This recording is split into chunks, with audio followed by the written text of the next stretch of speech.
I think the first reason, maybe not the best, was when I was hired as a phys ed teacher, it was expected phys ed teachers coached.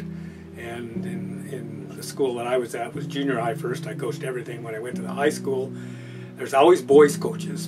And so I just ended up coaching girls, and to be honest, I really enjoy it. And I felt it's an opportunity to give back. I had good coaches when I grew up, and I felt that I should return the favor.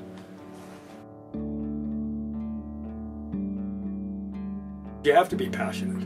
I think if you haven't got enthusiasm, I think enthusiasm carries you a lot further than knowledge, especially with high school kids.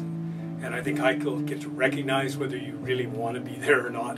And if you want to be there, then they take a lot more out of it when you give it to them. I think I'm big on preparation. I've learned a lot. I think as a coach you have to be, especially in high school, kids they know. I think you need to improve as you go. I'm big on clinics. I'm not above asking other coaches, what did you do to beat us? So I can try the same thing. I think those are things you have to be able to do.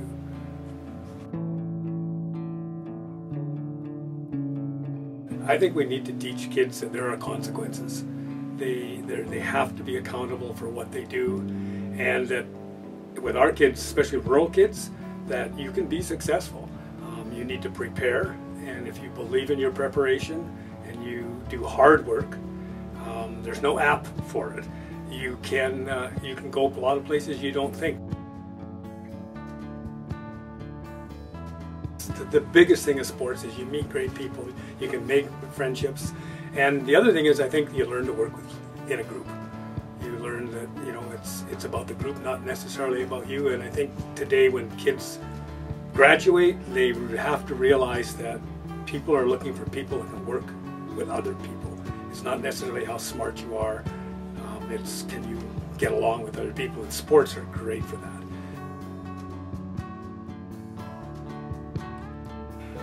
I think for me the fondest memories are really former players when you get a wedding invitation and you go to the wedding, and somewhere during their little photo display there's a picture of you and the player, and the baby announcements, or in the mall, and you haven't seen a player for 6 or 7 years. And probably my fondest memory of actual winning and losing is provincials in 1990. In 1989, we lost to Chestermere Lake in the zone finals by a bunch, and that was back in the day where there was rotation by zone, and it was our zone's rotation, and Sylvan Lake had a huge upset and won, and then we got to play Chestermere in the provincial final, and we were down 20 something at the half and ended up winning by 3. So that was probably the neatest.